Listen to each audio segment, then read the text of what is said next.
Bonjour à tous, alors aujourd'hui une petite vidéo pour vous montrer comment j'ai créé ma première application Android. Alors cette application je l'ai créée avec Android Studio 64, qui est le logiciel de développement recommandé par Google pour ses applis.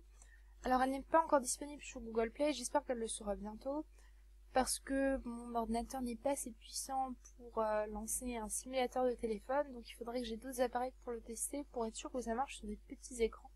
Sinon je la mettrai, je verrai bien le retour, j'ajusterai selon, et puis aussi parce que comme il faut payer pour, c'est ma première appli, pour créer mon compte Google et pouvoir la mettre dessus, j'aimerais bien qu'elle soit au point. Alors, je vais vous expliquer le principe de l'appli. Donc c'est une appli de codage. Par exemple, vous voulez envoyer un SMS ou un mail à quelqu'un et vous voulez que personne d'autre que lui ne puisse le lire. Alors vous allez tous les deux télécharger l'application. Quand vous écrivez votre SMS ou votre mail, vous écrivez votre texte normalement. Vous le copiez-collez dans l'application. Vous mettez deux clés. Ce sera la clé A et la clé B qu'on retrouve ici. Vous appuyez sur coder. Je vais vous montrer l'interface dans quelques instants. Et ensuite, vous avez le texte qui s'affiche en version codée. Vous le copiez-collez, vous l'envoyez. Votre destinataire doit lui aussi avoir téléchargé l'application. Il rentre les deux clés exactement les mêmes que vous. Il rentre votre texte, il le copie-colle aussi, codé. Il appuie sur décoder et il retrouve le texte d'origine. Voilà, donc c'est pratique si vous voulez envoyer des mails qui soient des SMS. Je sais pas, par exemple un adolescent qui veut pas qu'on lui pique son téléphone et qu'on voit, ou ça peut, ou dans le professionnel, si vous voulez, vous avez une adresse mail commune et vous voulez qu'une seule personne puisse voir votre mail, ça peut être pratique. Donc il peut y avoir plusieurs utilités. Et je vais vous expliquer le principe du codage. Alors c'est pas le codage qu'on utilise pour vos cartes bancaires, parce que ça ce serait très compliqué à mettre en œuvre, hein. Et mon ordinateur serait sûrement pas assez puissant pour coder. C'est un principe de codage qu'on voit en maths, en terminale, si on a pris SPMath. Moi je suis en SPMath, donc j'avais un DM à faire là-dessus, et je me suis dit que ce serait sympa de le faire par ordinateur. Alors nous on fait pas avec des clés différentes, on nous donne un A, un B, il faut qu'on travaille là-dessus.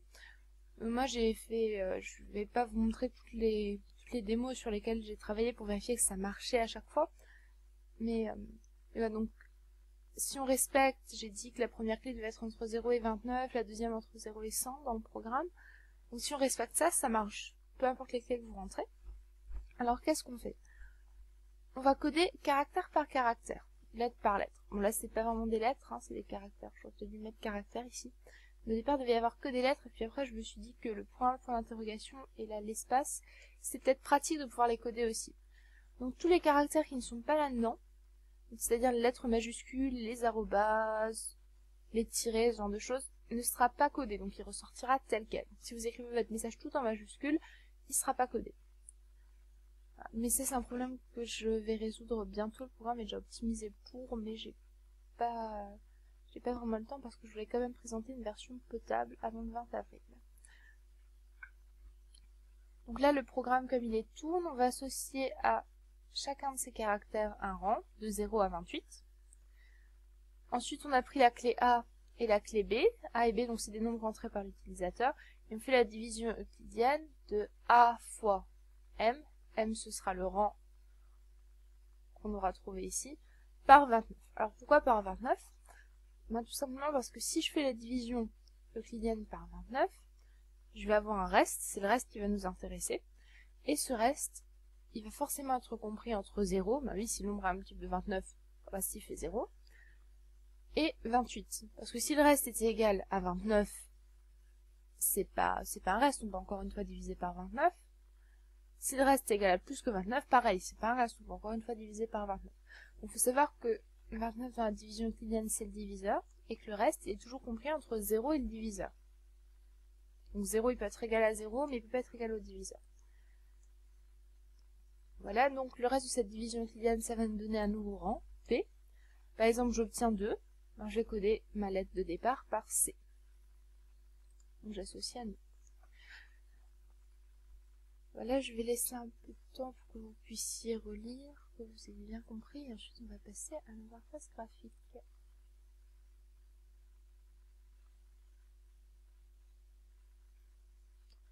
Voilà, alors ça c'est Android Studio. Là j'ai fermé plein de fenêtres. Voilà, en vrai c'est quand même un peu plus... Quand on programme on a besoin de tout ça.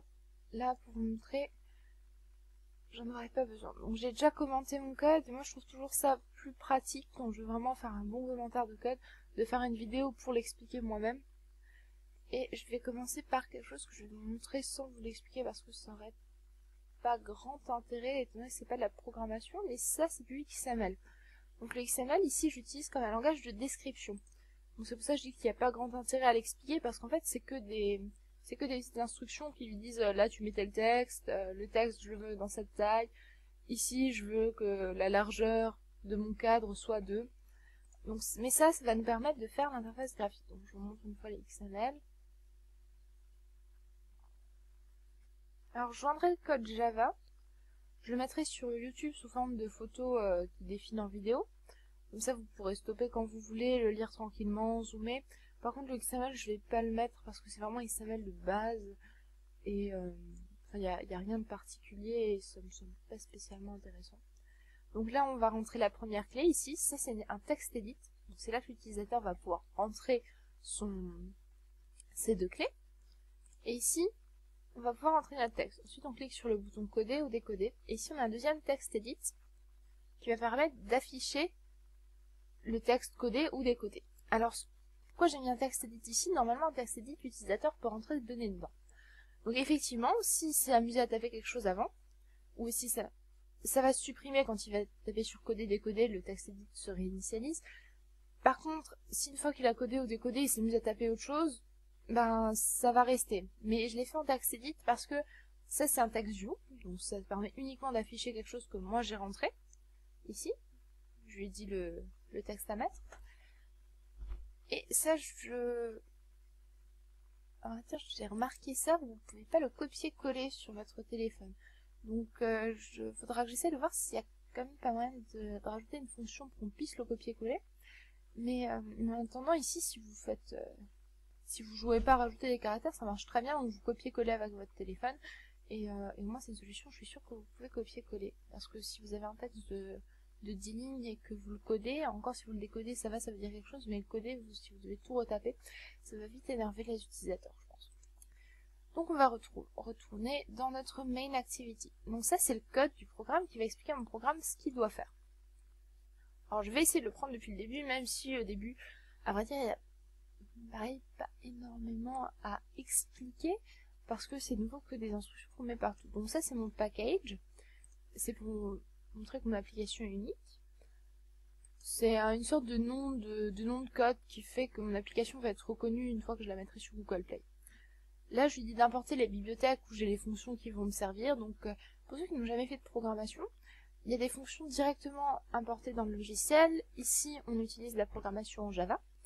Donc il y a ce qu'on appelle des bibliothèques, où par exemple je vais pouvoir importer mon widget edit text pour permettre à l'utilisateur de rentrer sa clé, mon widget text view pour afficher mes instructions, etc. Voilà. Donc ici je déclare mes widgets. Donc les widgets c'est tout ce que j'ai là. Mon text view, mon edit text, mon autre edit text, mon autre text view, mon edit text, bouton 1, bouton 2, edit text. Ma dernière edit text, en fait, je vais l'appeler text view parce que pour moi, il n'y a rien. Enfin, l'utilisateur n'a normalement rien à rentrer dedans. Donc, pas que vous soyez dérouté en voyant ça. Et au départ, ça devait être une text view et vu que j'ai déjà tout codé comme ça, je voulais pas tout rechanger. Je me suis dit que j'allais plutôt faire une faute qu'améliorer le truc. Et puis ça ressemble, en fait, ça a vocation d'être une text view plutôt qu'un edit text. Ici, je lui dis de retrouver mes widgets. Donc, cette instruction-là, je l'ai nommée, comme je l'ai nommé ici, bouton 1. Je lui dis que c'est un bouton, et je lui demande Find View by ID. Alors, qu'est-ce qu'un ID? Donc, à chaque widget que je crée, donc bouton, edit text, edit view, j'associe un ID.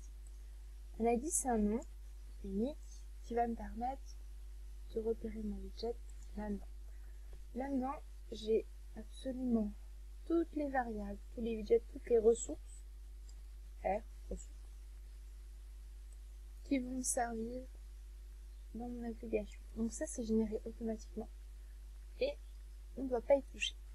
Alors tout ça, ce sont des nombres. Donc moi, je dis souvent que l'informatique, c'est que des maths. C'est vrai qu'il y a des circuits électriques qui aiment toujours, c'est aussi matériel, physique, mais la base du système informatique, c'est quand même des maths. On parlait de circuits électriques. Alors les circuits électriques, vous en avez déjà tous vu dans un ordinateur, les cartes que vous mettez dedans, il y a des circuits imprimés dessus. En fait, l'ordinateur ne comprend qu'un seul langage, c'est le binaire. Le binaire, il n'y a que des 0 et des 1. C'est deux seuls chiffres qui existent.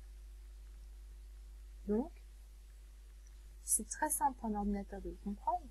Pourquoi? Parce que un circuit fermé, il détecte que le courant passe pas, pour lui c'est un 0. Un circuit ouvert, il détecte que le courant passe, pour lui c'est un 1. Donc c'est facile pour l'ordinateur de le comprendre. Ce que vous avez ici, c'est aussi un nombre. Alors le 0x devant, ça indique qu'il est en format hexadécimal. Qu'est-ce que c'est que le format hexadécimal? Ben, c'est des nombres qu'on écrit avec 16 chiffres. Alors comme on n'a que 10 chiffres à notre disposition, de 0 à 9, on a rajouté des lettres. Les lettres, il faut penser que ça se comporte comme des chiffres normaux. Donc 16 en hexadécimal s'écrira F. Voilà. Donc c'est... Je ne vais pas détailler plus que ça, c'est juste pour montrer qu'encore ici, on n'a que des maths. Alors pourquoi de l'hexadécimal 16? Parce qu'en fait, vu que l'ordinateur fonctionne en binaire avec deux chiffres, tout se passe en base 2. Avec des... Donc binaire c'est la base 2. Et donc on va essayer d'avoir que des puissances de 2. Donc 2 à la puissance 1 c'est 2, 2 à la puissance 2, 4, à la puissance 3, 8, et à la puissance 4, 16. C'est pour ça qu'on va privilégier de l'hexadécimal. C'est pour ça aussi qu'en fait, quand vous prenez un kilo-octet, c'est pas 1000 octets, mais c'est 1024 octets. Parce que 1024, c'est une puissance 2. Voilà, on va retourner dans main-activity.java. Alors, j'ai déjà fait tout ça. Ici, c'est pour faire un menu. Ça, j'ai pas du tout détaillé. Ce qui va nous intéresser, c'est ça, on button one click.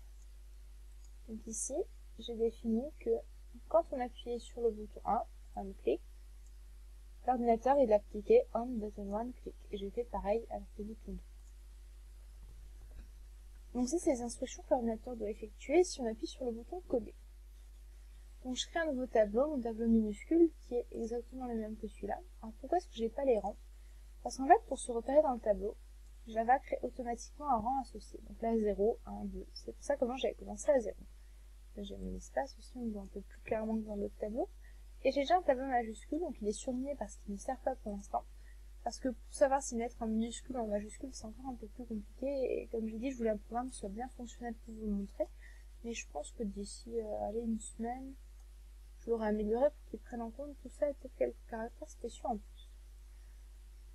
Donc là, je récupère ce qu'il y a dans l'édit texte A et dans l'édit texte B. C'est l'édit texte A et l'édit texte B, donc les deux clés. Quand je les récupère, c'est toujours sous forme de chaîne de caractères. Alors je vais déjà vérifier que leur longueur n'est pas égale à 0. Donc égal égal, c'est parce que je fais un test. Quand je fais un test, il me faut égal égal et pas juste égal. Donc on commence par vérifier que l'utilisateur a renseigné les deux clés. Et s'il n'a pas renseigné, on affiche un toast. Donc le toast, c'est le petit message que vous avez qui arrive en dessous de, tout en bas de l'écran de votre portable. Je lui ai dit de rester longtemps affiché et il m'affiche entre un nombre dans chaque clé.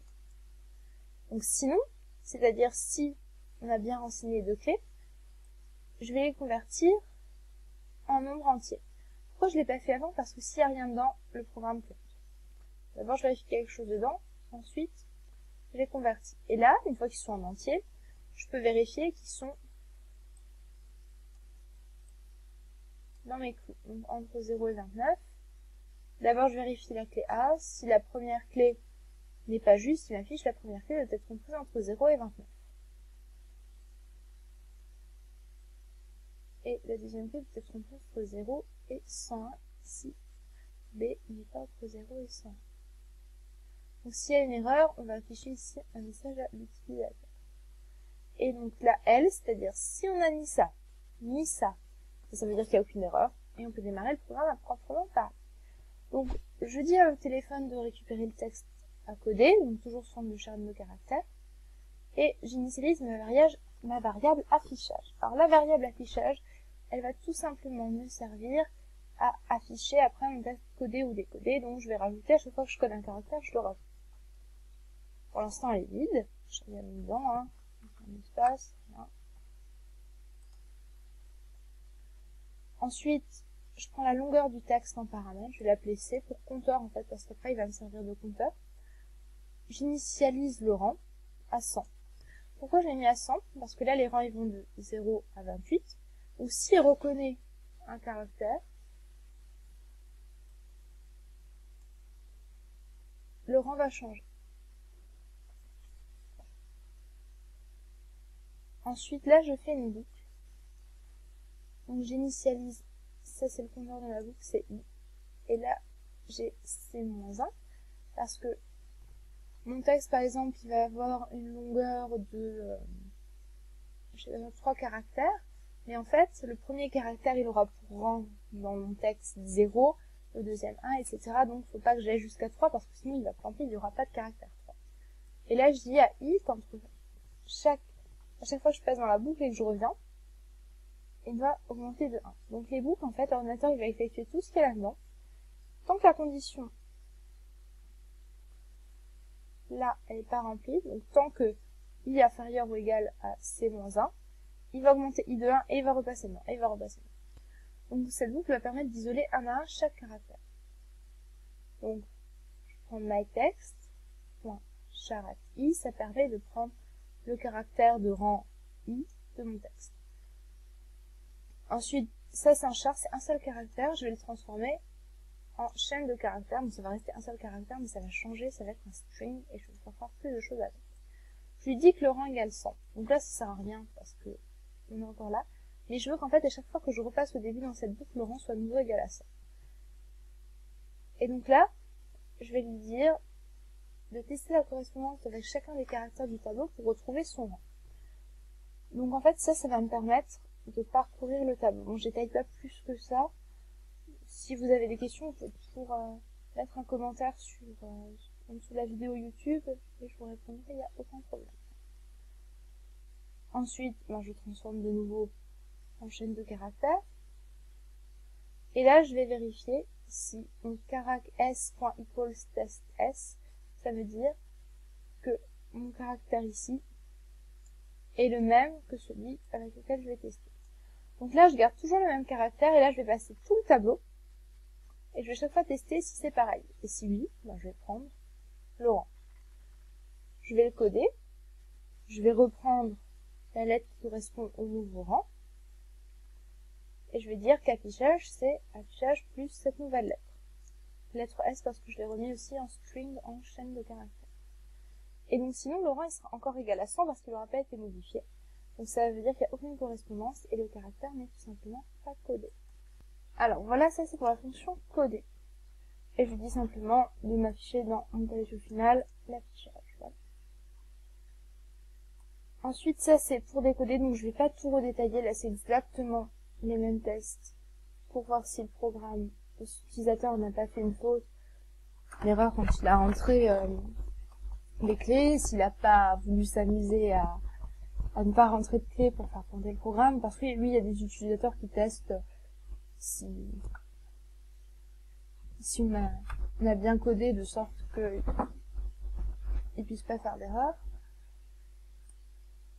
Donc là, je reprends mon texte, je réinitialise mon affichage, de nouveau la longueur de mon texte, mon rang. Là, j'initialise une lettre, donc ça n'a rien à voir, j'aurais très bien pu mettre n'importe quelle autre lettre dedans, c'est juste pour l'avoir initialisé en fait. Alors là, par contre, c'est un peu plus compliqué. J'ai un tableau de coefficients, parce que selon la première clé que je vais rentrer, alors ça c'est entièrement mathématique, je vais avoir besoin d'un coefficient. Donc ici, la clé 0, ça marche pas, mais il me fallait quand même mettre quelque chose au rang 0, donc j'ai mis 0. À partir de la clé 1, alors le plus simple, ça va prendre devant avec la clé 2. Donc la première clé, disons qu'on va rentrer 2. Il faut que je trouve un nombre tel que 2 fois ce nombre. Si je le divise par 29, le reste ce soit 1. Alors, si vous n'avez pas compris, c'est vraiment pas un drame. Mais par exemple, ici, je pris 15, parce que 2 fois 15, ça fait 30. Et si je le divise par 29, il reste 1. Une fois 29, il reste 1. Pour 3, j'aurais pris 10, parce que pareil, ça fait 30, etc. Voilà. Donc en fait, ce qu'on remarque là, et je pense bien qu'il y a moyen de le démontrer, c'est que les clés ne sont jamais pareilles. Alors c'est l'intérêt justement de ce programme, c'est ça que j'ai dû vérifier en fait avant de le faire. Alors j'ai pas rédigé la démonstration au propre, mais j'ai regardé pour moi, pour m'assurer en fait que je tombe pas 2 fois sur le même coefficient, parce que sinon ça voudrait dire que 2 clés fonctionnent pareil, ce serait quand même très bizarre. Donc là, on joue que avec la première clé. La deuxième, en fait, ça sert juste à rajouter un nombre très grand de possibilités pour l'utilisateur, mais pour l'instant, pour les coefficients, on se sert que de la première clé. Donc si la première clé, c'est, admettons, 5, là c'est le rang 0, 1, 2, 3, 4, 5, donc il va me prendre 6 comme coefficient. Et je vais mettre décode égale 101 pour pas que ce soit la même chose que le rang. Et donc ce sera pareil, si décode est toujours égal à 100 à la fin, je vais lui dire d'afficher le caractère tel qu'il est, ça veut dire qu'il ne sera pas décodé. Parce qu'au départ, il n'avait pas été codé, bien sûr. Donc, on isole un par un les caractères, là c'est de nouveau la même chose, on cherche le rang de la lettre codée. Donc là c'est de nouveau exactement la même boucle, je réinitialise le rang à 100, etc. Alors là par contre ça va être un peu plus compliqué.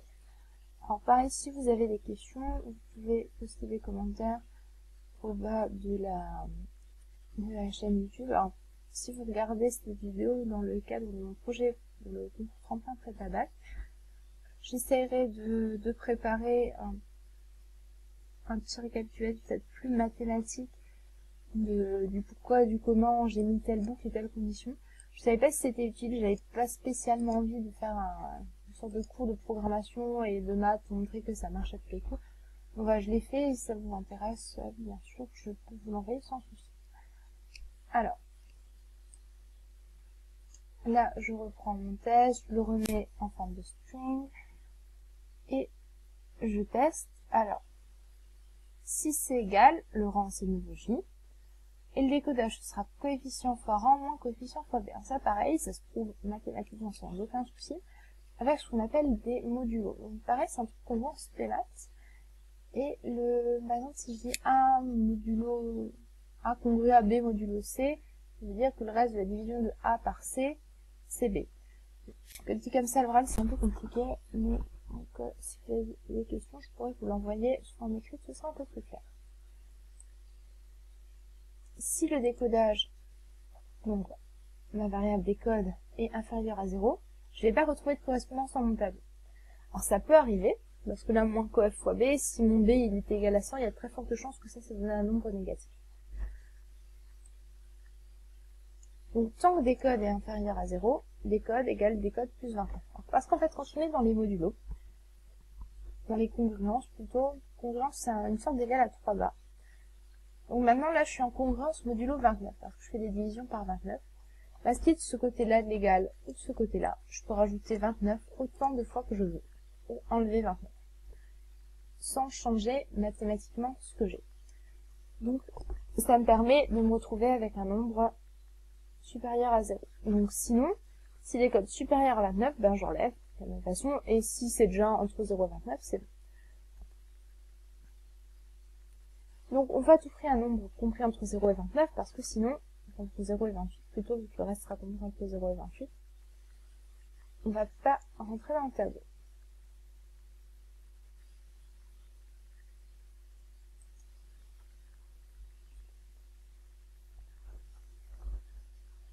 Et une fois que j'ai un nombre entre 0 et 29, par exemple si j'ai 15, comme reste, le seul nombre compris entre 0 et 29 qui a 15 tout reste dans la division qui vient par 29, c'est 15 lui-même.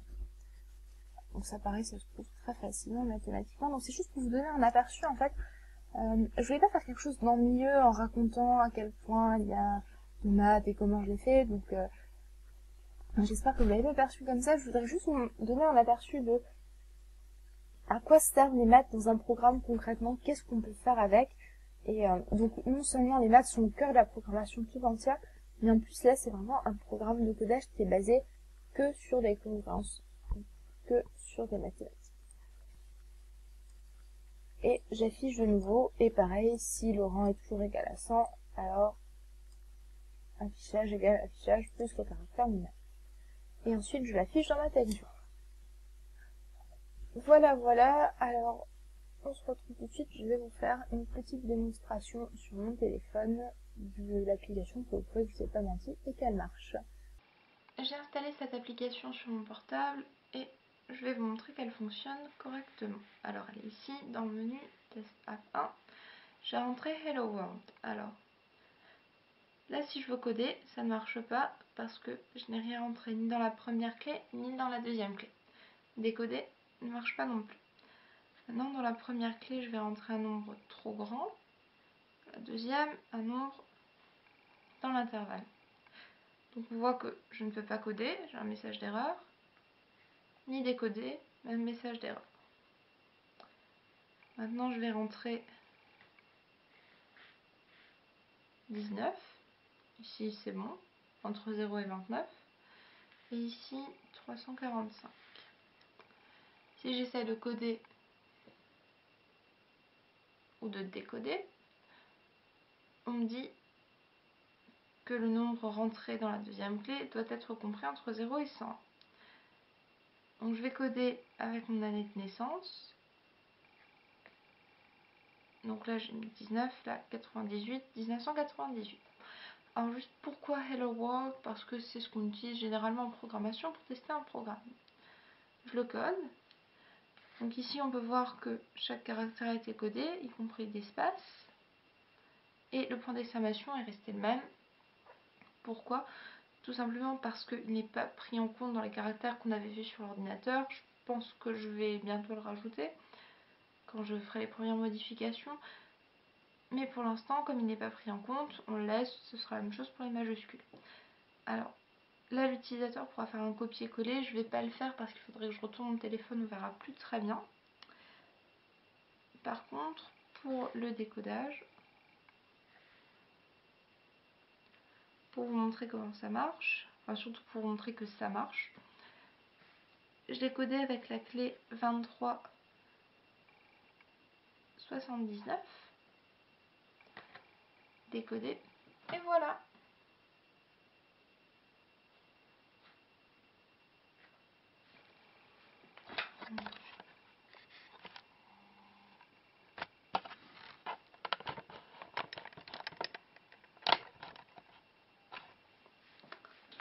Alors j'espère que cette petite vidéo vous aura plu, que vous avez bien aimé cette application, et donc le but c'était avant tout de montrer un exemple concret d'utilisation des mathématiques ici dans le codage.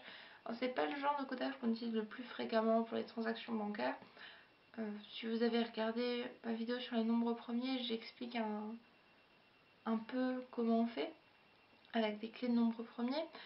Ici avec les divisions euclidiennes, ça suffit amplement pour coder des SMS et des mails parce que ça reste du codage caractère par caractère avec deux clés, donc très difficile à déchiffrer. Et à moins qu'on utilise beaucoup de caractères spéciaux qui sont pour l'instant pas pris en compte. Je pense que c'est tout. Donc là j'espère que vous avez aimé cette vidéo et que peut-être vous avez appris quelque chose. À bientôt!